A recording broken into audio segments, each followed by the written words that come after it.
All right, let's talk about those physics problems. You know the ones. The ones with so many moving parts that just figuring out where to start feels like half the battle. Well, today, we're going to tackle a classic from Irodov that looks tricky, but it's actually a beautiful lesson in how to combine two fundamental ideas in mechanics. We are going to solve the famous cannon problem, piece by piece. So let's really picture what's going on. You've got this heavy cannon sliding down a smooth ramp.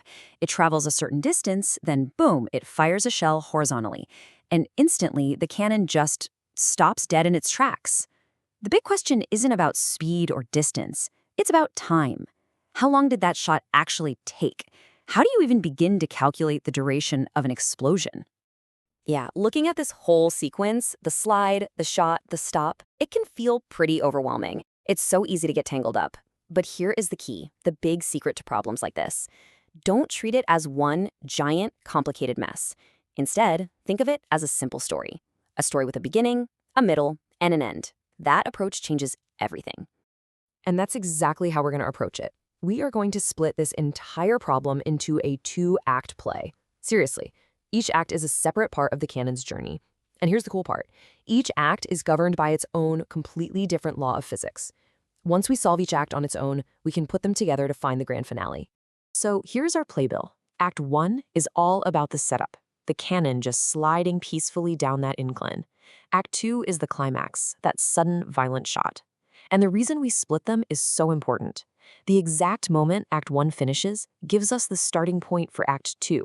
One part of the story flows directly into the next. Okay, let's get into it. Act I is just the cannon sliding a distance lil. It's starting from a standstill and picking up speed. Whenever you see a force, in this case gravity, acting over a specific distance, a light bulb should go off in your head. This is a perfect job for the work-energy theorem. You can really think of the work-energy theorem as a fantastic shortcut. Instead of worrying about acceleration and time and all that, it just connects the dots. It says the work you put in, that push over a distance, is exactly what you get out in terms of motion or kinetic energy. It's the best way to figure out how fast when you don't really care how long it took to get there. So let's use it. What force is actually doing the work here? Well, it's gravity, right? But not all of it. Just the component of gravity that's pulling the cannon down the ramp, which is mg sine alpha.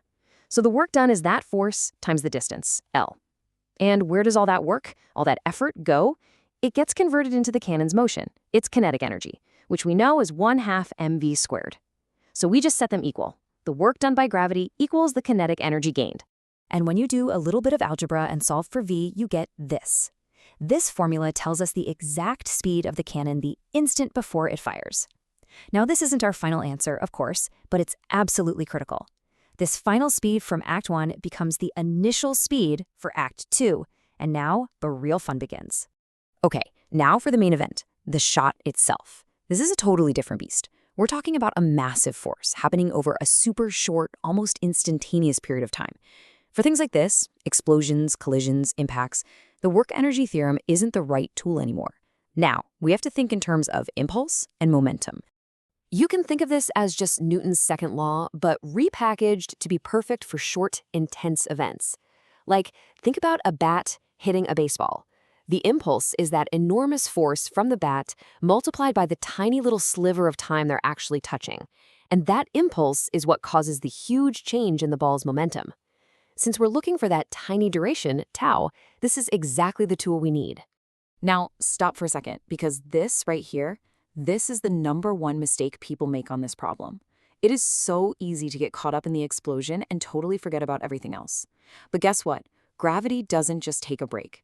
That same component, mg sine alpha, is still pulling the cannon down the ramp during that entire tiny time interval, tau. That pull also creates an impulse, and we absolutely cannot forget it.